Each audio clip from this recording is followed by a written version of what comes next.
енді 12 жаста аға, сіздің бір батаңызды қалдырайық деп. Бата сол жаңағы анау қазағын кітабына жазған арнайы ойланып, түнімен ойландым. Сәмелетті ойланып отырдым. Сенің енді сөз қадірін білетініңді, ұлыңның атына тағың біліп, енді қалай болса солай жаза салуға болмайды. Сол бір жағынан сол батам. Анау аспаның алдың ашық, ең бірінші. Ешқандай бөгет болмасын.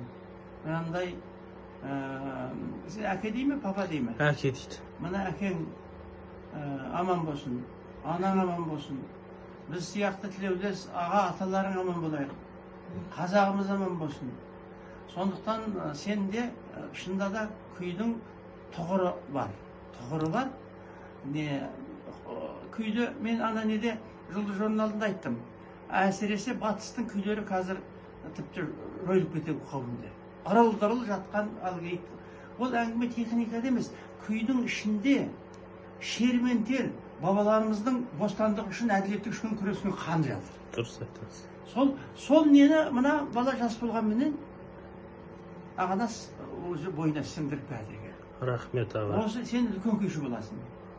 Құрманғазы атаңның кәдімгі Тәттімбет бабаңның, оның әргі кет бұғаның жалаушысы боласың. Әмин. Соған енді әкең жас қой енді.